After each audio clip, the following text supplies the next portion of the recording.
não poupou críticas. O jornalista Marcelo Beckler trouxe uma análise completa da temporada atual do Cruzeiro e do futuro também. Ele expôs aqui realmente duras críticas e eu quero compartilhar contigo aqui nesse vídeo para que a gente possa analisar e também fazer os nossos comentários. Então, só antes, se inscreve no canal, ative as notificações, você já sabe, né? Você está no canal Bastidores do Cruzeiro, lugar que você tem a informação direto da fonte. Beleza? Vamos juntos aqui, para a gente não perder tempo, porque é um vídeo realmente um pouco mais longo, mas que de grande valor, e eu peço para que você fique até o final para a gente poder acompanhar junto. Beleza? Vamos lá. Esse vídeo é para fazer um balanço com vocês do ano do Cruzeiro, de 2024 do Cruzeiro, uma visão mais de fora, sem estar no dia a dia, e o que eu pude observar daqui à distância do que foi o ano do Cruzeiro. Para começar, um ano extremamente movimentado, né? De trocar de dono, de trocar de técnico 3 vezes, né? Começou com o Lacarmon, passou pelo Seabra e terminou com o Fernando Diniz. Aliás, termina com o Fernando Diniz meio demitido e depois continuando no cargo e trocando muito de rumo. Acho que as mudanças de rumo são o principal foco desse ano de 2024 e acho que também para 2025 a gente vai ver os reflexos disso. Dentro de campo, o Cruzeiro acho que teve um ano que foi dentro do que se esperava inicialmente, não durante o ano. A expectativa era o quê? Brigar no Campeonato Mineiro, o Cruzeiro brigou. No final do campeonato jogava pelo empate a partida de volta e tomou a virada do Atlético, aquele 3-1 no Mineirão. No Campeonato Brasileiro, o objetivo era não sofrer. Não sofreu. O Cruzeiro sempre esteve na metade de cima da tabela. Copa do Brasil decepcionou, caiu muito cedo. E depois, na Copa Sul-Americana, o objetivo era brigar até onde desse. O Cruzeiro brigou até a decisão. Então, em teoria, foi um ano não melhor, mas também não pior do que o objetivo inicialmente traçado pelo Cruzeiro. A questão é que, na prática, realmente o clube já tinha tudo isso em agosto. Em agosto já tinha passado o Campeonato Mineiro, o time já estava bem no Campeonato Brasileiro e na Copa Sul-Americana, aí era um mata-mata, qualquer coisa podia acontecer. As sensações que o Cruzeiro deixa no segundo semestre são muito ruins. Isso acontece depois da chegada da nova administração, dos reforços e talvez, como eu imagino, vendo de fora, a forma acelerada demais com que os processos naturais de melhora e de estabilização de um clube fragilizado nos últimos anos sugeria que deveria acontecer, ou seja, a melhora e a evolução deveria ser talvez mais lenta, com calma, para não gerar expectativa na torcida do que eu acho que aconteceu no segundo semestre. Porque o Cruzeiro ter ido bem no início do Campeonato Brasileiro surpreende, porque muda de técnico, de um elenco que não teve reforços em relação ao Campeonato Mineiro, né? Era ainda o Cruzeiro do Ronaldo, que não fazia grandes investimentos. O Ronaldo era de uma gestão, de uma administração de se está ganhando pouco dinheiro, vai gastar pouco dinheiro, e se depois ganhar mais dinheiro, o que o clube fizer de grana é o que vai ser investido dentro do clube, e não o que a gente vê hoje no futebol brasileiro, que é, se você tem um dono, esse dono vai lá, te assina um cheque e você contrata jogadores que basicamente o clube não fomenta aquilo, né? Que o clube não teria condições normais de pagar por aqueles jogadores, aqueles salários, se não fosse por um investidor externo. Essa é uma discussão mais ampla, que eu acho que precisa ser feita o quanto antes no futebol brasileiro. Acho que não vai. A gente não conseguiu montar uma liga única para negociar direitos de televisão. Quanto mais que todos se sentem na mesa para definir gastos e limites e fair play, porque não existe fair play no Brasil. Deveria existir fora de campo e dentro de campo também, né? Fair play sempre é muito importante, é um dos valores do jogo, mas assim, querer que os clubes só sejam adversários dentro de campo é impossível, fora das 4 linhas.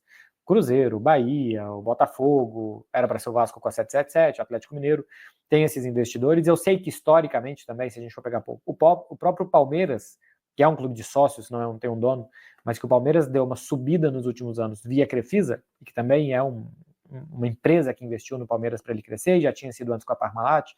Enfim, eu sei que é algo mais amplo, histórico do futebol brasileiro, mas que nesse momento eu acho que a gente vê isso elevado a uma potência muito maior. Era só um parênteses para falar sobre essa questão das SAFs do futebol brasileiro e da potência que está sendo gerada em alguns clubes via talão de cheques.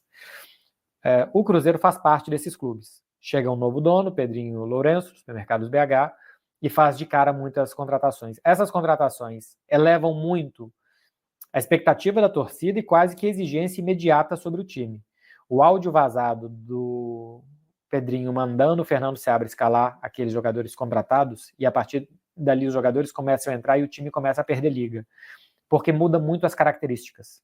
O Cruzeiro vinha jogando com ataque com Matheus Pereira, Veron e Arthur Gomes. Quando entra Caio Jorge, quando entra Lautaro Dias, muda muito a característica desses jogadores. De serem de mobilidade, de trocar de posições, fazerem muitas diagonais para jogadores diferentes. Quando no meio-campo sai o Lucas Silva e entra o Wallace, ou até o Matheus Henrique, eu acho que merece menos críticas, porque ele termina bem o ano. Para mim é um jogador mais de jogadas do que de jogo, por enquanto, porque ele não dava tanto ritmo assim ao jogo e tal, mas ele realmente tinha algumas jogadas muito boas. Mas a entrada do Wallace e a saída, por exemplo, do Lucas Silva muda muito a característica do time. Sai um jogador de manter bola no campo de ataque, de dar sentido ao jogo, de tocar a bola com critério, embora seja lento, eu sei, e entra um jogador com pouca mobilidade, capacidade de passes e de manutenção de bola no campo de ataque, mais um marcador, muda bastante. E acho que isso muda toda a forma do time atacar. Acho que o time começa a atacar com muita pressa, querer chegar muito rapidamente ao gol adversário, ultrapassar processos que fazia de atacar bem com os laterais, de avançar em bloco para o campo de ataque, de se manter no campo de ataque, né? O Cruzeiro fazia um jogo de se manter muito no campo de ataque do rival, ou em alguns jogos de atrair o rival para o seu campo para correr. Foi assim, por exemplo, na vitória do primeiro turno contra o Bragantino em casa, o Red Bull Bragantino. O Cruzeiro me parecia, antes da chegada dos reforços, entender as suas limitações, e via entender suas limitações, preparar muito bem os jogos. Cada jogo era muito importante, e se não preparasse muito bem, não ia ganhar aqueles pontinhos que depois ia ver para que eles iam ser necessários. Com a chegada dos reforços, a sensação que dá é que as coisas são muito mais aceleradas, os processos são muito corridos, e que o time deveria ganhar de qualquer jeito, e simplesmente para de ganhar, né? Depois daquela super vitória em cima do Botafogo, o Cruzeiro simplesmente para de ganhar, e não consegue ter o mesmo ritmo nos meses finais do ano. Demite o Fernando Seabra, o que eu acho correto, tinha 3 vitórias em 11 jogos, porque com a chegada dos reforços, acho que a relação ali ficou difícil, ele não conseguia mais ter o time que ele tinha no início e nem montar outra coisa depois com esses reforços. Eu só não concordei com a contratação do Fernando Diniz para um momento decisivo. O Fernando Diniz precisa de tempo, precisa de jogadores específicos. O Fernando Diniz eu só contrataria para qualquer clube se ele pudesse iniciar um trabalho em janeiro, ou que ele fosse contratado até em 2024, mas só para assumir no ano seguinte, que o Cruzeiro mantivesse o interino, que ele fosse participando já do planejamento para 2025. Mas não, chega o Fernando Diniz, o time piora, o Cruzeiro piorou depois da saída do Seabra e da chegada do Fernando Diniz. Ganha a Libertadores, chega na final da Sul-Americana, porque os adversários que vieram, como Lanús e Libertad, vinham também muito mal, ainda pior que o Cruzeiro, mas quando pega o Racing, o adversário um pouco melhor, o Cruzeiro é triturado em 20 minutos, né? Basicamente acaba a final ali em 20 minutos, e no Campeonato Brasileiro não conseguiu fazer uma pontuação ruim, porque foi péssima. Se tivesse sido ruim, simplesmente, o time tinha se classificado para a Libertadores. Então, eu acho que o ano é ruim e é frustrante, embora se a gente pegar as expectativas iniciais, é um ano ok. Só que eu acho que é ruim e é frustrante pela mudança de direção e pelo que me parece ser um clube ainda sem saber qual é a direção a seguir. Quando contrata o Fernando Diniz, quando contrata essa leva grande de jogadores e vai contratar mais, e aparentemente ia demitir o Fernando Diniz e depois decide manter o técnico, a sensação que dá é que não sabem o que estão fazendo.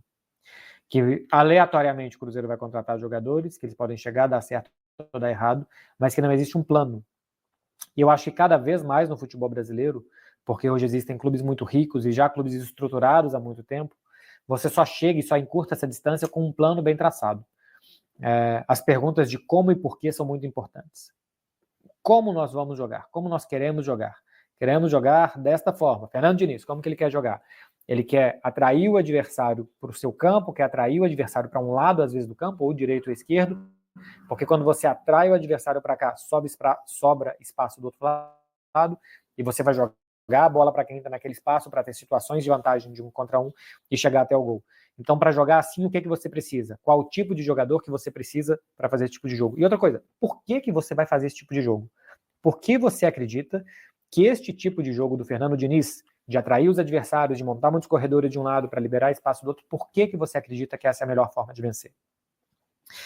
Eu não sei se a gente perguntar para 2 personagens que são muito importantes do Cruzeiro, Alexandre Matos e Pedro Lourenço, por que a forma de jogar do Fernando Diniz é a melhor para disputar os campeonatos, eu não sei se eles sabem responder. Acho que eles vão responder que o Fernando Diniz ganhou no Fluminense, que é um técnico experiente, que tem um futebol com uma forma de jogar, uma metodologia diferente das outras e que vão apostar nisso. Agora, por que essa fórmula ela tem mais chance de vencer do que outras? Jogar no contra-ataque, jogar todo fechadinho, ter um atacante grandão, jogar de bola parada, ou fazer um jogo posicional, né? Posicionar os seus atacantes, seus meio-campistas no campo de ataque, rodar a bola, tocá-la com paciência, quando perder, pressionar muito rápido para não ter que correr para trás, o campo não ficar muito grande. Enfim, eu não sei se eles entendem maneiras diferentes de jogar, estruturas de jogo diferentes e por que cada estrutura dessa pode ser mais rentável do que outras. O que sua torcida quer mais, o que sua torcida se identifica mais. E se você não sabe o porquê aquela fórmula tem mais chance de ganhar e como fazer, como contratar, quem contratar, você depende basicamente da sorte. Sorte ou azar. E eu acho que normalmente nessa o azar vai falar mais alto. Só um time vai ganhar, tá? Só um time vai ganhar a Sul-Americana, só um time vai ganhar o Campeonato Brasileiro. Então todos os outros vão perder. Vai dar a impressão que todos os outros fizeram mal, porque só um ganhou. Que 19 clubes do Brasil trabalharam mal e um clube teve um ótimo planejamento. E nem sempre é assim. Às vezes se ganha o Campeonato Brasileiro porque deu sorte e um time encaixou. Só que se você trabalha bem todos os anos, você vai brigar todos os anos para ganhar. Se você sabe por que você quer jogar daquele jeito e como você vai jogar daquele jeito, você normalmente, se você tiver poderio econômico, né, senão você vai disputar o campeonato que você puder disputar, qual for o seu campeonato, mas você vai estar perto do seu objetivo. E o futebol é um esporte, sorte e azar fazem parte deste esporte, e você vai estar reduzindo a margem de erro que sorte e azar podem te trazer. No momento que eu estou gravando esse vídeo, o Cruzeiro já contratou o Christian, do Atlético Paranaense, contratou o Rodriguinho, do América, e quem mais que contratou? Acho que por enquanto foram esses 2 jogadores. Está se falando de Dudu, de Gabigol. Eu não entendo essas 2 contratações, não entendo a necessidade de trazer o Dudu, que não joga há muito tempo, e pelo valor que seria, pelo menos que foi falado no meio de 2024, e o Gabigol também. O rendimento do Gabriel Barbosa, que é mais novo do que o Dudu e que não tem a lesão séria que o Dudu teve, mas o rendimento dele nos últimos 2 anos, o extracampo do Gabigol não combina com os valores do Cruzeiro, com o que a torcida do Cruzeiro é e acredita. Então, alguns jogadores assim ainda deram certo, né? Lá nos anos 90 tem o Renato Gaúcho, por exemplo, que tinha um perfil parecido com o do Gabigol, que deu certo, mas não é muito o tipo de jogador que dá certo no Cruzeiro. Eu acho que existe uma relação muito intensa de amor e ódio do Gabigol com a torcida e com o ambiente, com tudo e tal, que no Cruzeiro isso não costuma funcionar muito bem. Eu acredito muito que os clubes são estruturas vivas e que alguns jogadores têm mais o perfil de uns clubes do que de outros, e eu acho que o Gabigol não tem perfil de Cruzeiro, ainda mais pelo preço que é e pelo desempenho que tem trazido dentro de campo. Claro que é um jogador recuperável, que quando o Flamengo trouxe também, se fosse pegar o desempenho dele dentro de campo da Europa, não seria jogador para se investir. O Flamengo investiu e deu muito certo por muito tempo, no final menos, mas são jogadores que eu não traria. Mas assim, eu também não sei o tanto de dinheiro que o Cruzeiro tem, porque hoje em dia é basicamente o tanto de dinheiro que seu dono te dá. Então, se bobear, tem muito dinheiro, e eu tô aqui pensando, bom, com esse dinheiro daria para talvez um perfil de jogador assim e tal. Eu acho que jogadores, por exemplo, como Rodriguinho e Christian, que são jogadores que ainda têm muito a ganhar no futebol, é mais o tipo de jogador que o Cruzeiro precisa. Precisa de jogadores que precisam ganhar, que precisam de um grande clube, que sentem que aquilo ali é a grande chance da vida e da carreira deles. E outra coisa, os que chegaram no meio de 2024 ainda precisam dar certo. Ter uma pré-temporada, começar do zero junto de todo mundo, ver se encaixam nessa filosofia de jogo, e até quando que essa filosofia de jogo vai ser mantida, né? Ou se vai ser demitido o Fernando Diniz na primeira batida de vento para cá ou para lá, e vão desistir do projeto. Enfim, eu não sei se eu estou muito confiante para 2025 de que possa ser um bom ano para o Cruzeiro, porque tem outros clubes do Brasil que eu entendo que trabalham melhor, que têm mais rumo, que sabem melhor o que querem fazer, que estão mais estruturados há mais tempo e que por isso estão alguns passos à frente. Futebol, essas instâncias podem ser encurtadas, o time pode dar certo, pode encaixar e até pode chegar. Mas a tendência, pelo que eu vejo, é depender muito de uma aleatoriedade, de jogar uma moeda para cima e ver de qual lado que ela vai cair. Sorte e azar. Porque rumo, estratégia e planejamento eu não vejo no setor mais importante, que é o cérebro do clube, diretoria de futebol. Então, veremos o que vai acontecer, meu povo. É a minha visão para o que foi 2024, o que eu acho de 2025 do Cruzeiro. Valeu. Realmente, né? Olha as palavras ali do Marcelo, né? Beckler. sobre essa questão dessa montagem desse time, das projeções, contratações e tudo mais, né? Dessa forma, o que você acha, hein, torcedor? Você acredita realmente num 2025 diferente para o Cruzeiro? Deixa aqui nos comentários, quero saber, claro, a tua opinião. Tamo junto, daqui a pouco a gente volta com mais informações, principalmente desse mercado de transferências que está aí a todo vapor, né? Daqui a pouco a gente volta. Grande abraço, se inscreve, ativa as notificações, deixa o seu like.